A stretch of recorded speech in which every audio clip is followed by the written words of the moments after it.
ലോകവുമായി യാതൊരു ബന്ധവുമില്ലാത്ത കുറെ മനുഷ്യരെ പറ്റി കേട്ടിട്ടുണ്ടോ?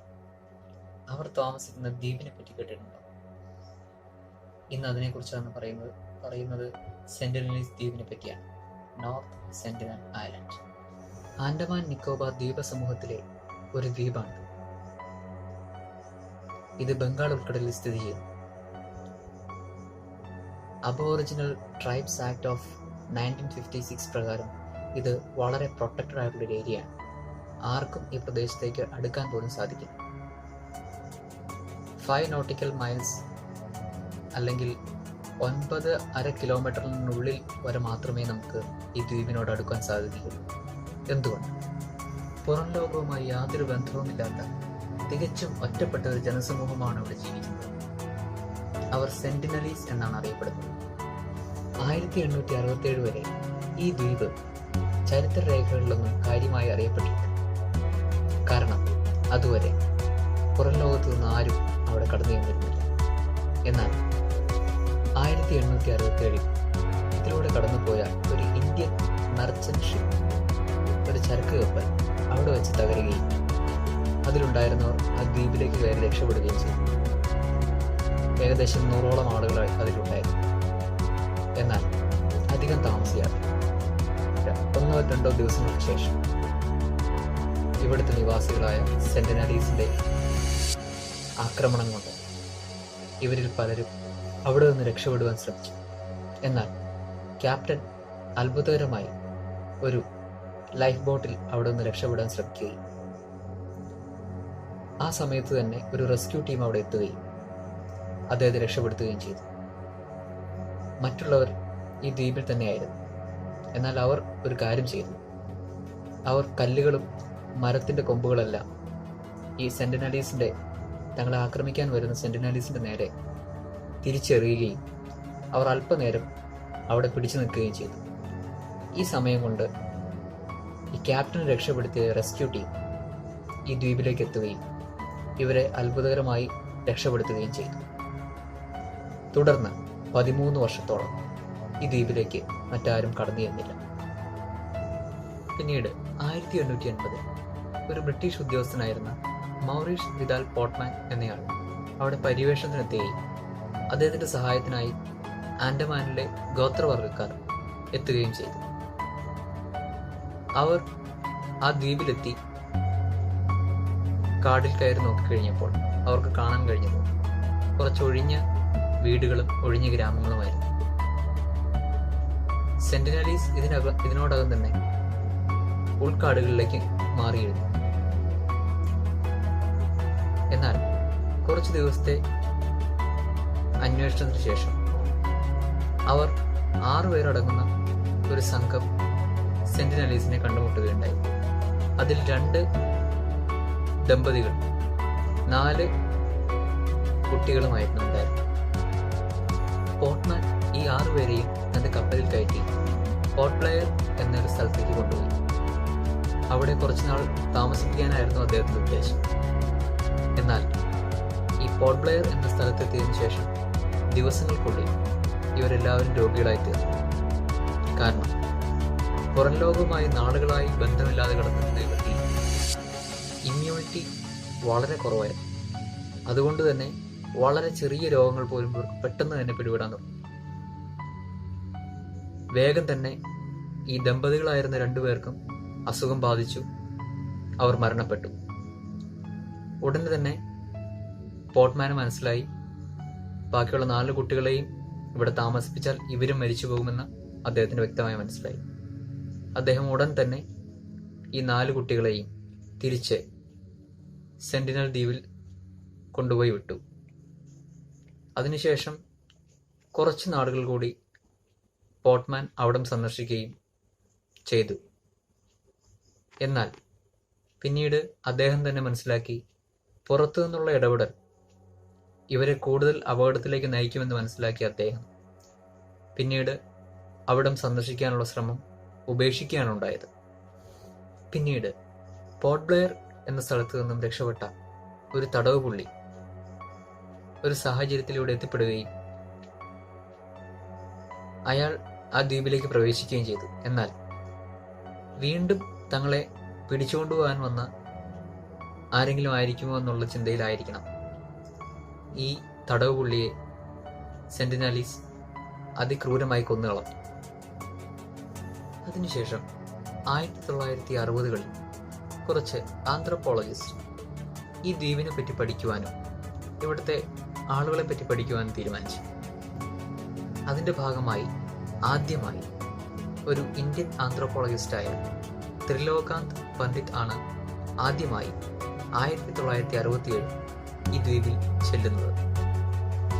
അദ്ദേഹം അവിടെ ചെന്നപ്പോൾ കാണാൻ കഴിഞ്ഞത് കുറച്ച് ഒഴിഞ്ഞ കുടിലുകളും വിജനമായ ഗ്രാമങ്ങളുമായിരുന്നു.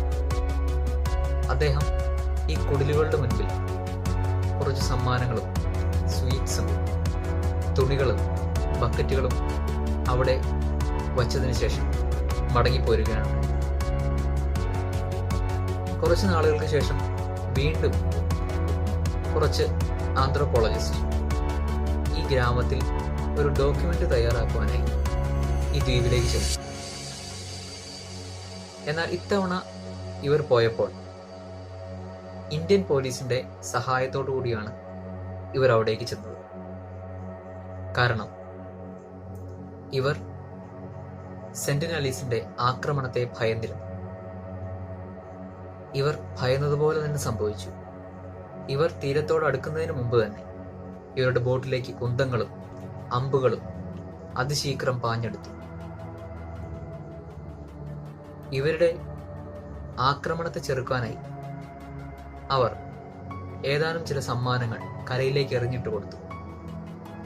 എന്നാൽ അവർ ആക്രമണം നിർത്തിയില്ലെന്ന് മാത്രമല്ല, ഇവരുടെ ആക്രമണത്തിൽ ബോട്ടിലുണ്ടായിരുന്ന ഒരാളുടെ തുട തുളച്ച് ഒരു കുന്തം കയറി. ഇതുകൂടി കണ്ടപ്പോൾ അവർ ഭയന്ന് അവരുടെ ഡോക്യുമെന്ററി വഴിയിൽ ഉപേക്ഷിച്ച് തിരികെ പോന്നു. പിന്നീട് 1981 പ്രൈം റോസ് എന്ന കപ്പൽ നോർത്ത് സെന്റിനൽ ഐലൻഡിന്റെ അടുത്ത് വെച്ച് കേട് സംഭവിക്കുകയും അതിനുള്ളിലെ യാത്രക്കാർ ഈ ദ്വീപിലേക്ക് കയറി ചെല്ലുകയും ചെയ്തു. എന്നാൽ ഇവരെ ഭയപ്പെടുത്തിക്കൊണ്ട് സെന്റിനലീസ് ഇവരെ ആക്രമിക്കുവാനായി കുന്തങ്ങളും അമ്പുകളുമായി അടുത്തേക്ക് പാഞ്ഞെടുക്കുകയാണ് ഉണ്ടായത്. പെട്ടെന്ന് തന്നെ ഇവർ കയ്യിലുണ്ടായിരുന്ന മഴവും തോക്കും ഉപയോഗിച്ച് ഇവരെ നേരിടാനായി ശ്രമിച്ചു. എന്നാൽ തക്ക സമയത്ത് ഇന്ത്യൻ നേവിയുടെ ഒരു ബോട്ട് അവിടെ ചെന്ന് അവരെ രക്ഷിക്കുകയാണ് ഉണ്ടായത്. പിന്നീട് ഇവരുടെ ശക്തമായ ചെറുത്തുനിൽപ്പുണ്ടായിരുന്നിട്ടും ആദ്യമായി ഈ ദ്വീപിൽ കാലുകുത്തിയ ഇന്ത്യൻ ആന്ത്രോപോളജിസ്റ്റ് ത്രിലോക്നാഥ് പണ്ഡിറ്റ് ഇവിടം 20 വർഷത്തോളം സന്ദർശിക്കുകയും ഇവരുമായി ബന്ധം സ്ഥാപിക്കാൻ ശ്രമിച്ചുകൊണ്ടിരിക്കുകയും ചെയ്തു. അങ്ങനെ 1991 ഒരു ദിവസം ഇദ്ദേഹം അവിടെ ചെല്ലുകയും അങ്ങനെ ആദ്യമായി സമാധാനപരമായ ഒരു കൂടിക്കാഴ്ച അദ്ദേഹം സെന്റിനലീസുമായി അന്ന് നടത്തി.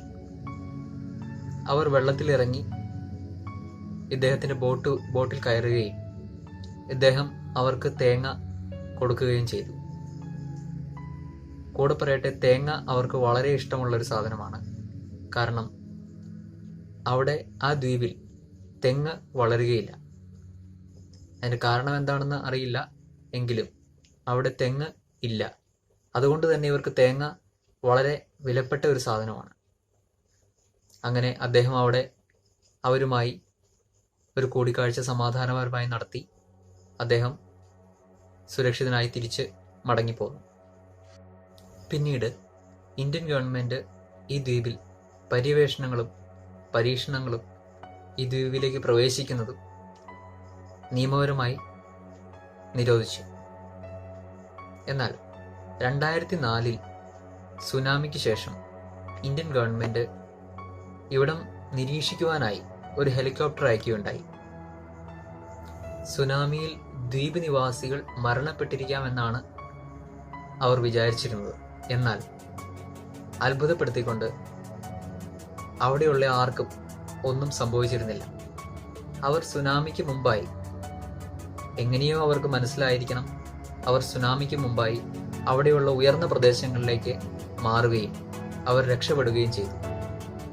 അങ്ങനെ വീണ്ടും അവർ സുരക്ഷിതരായി തന്നെ ജീവിച്ചു പോന്നു.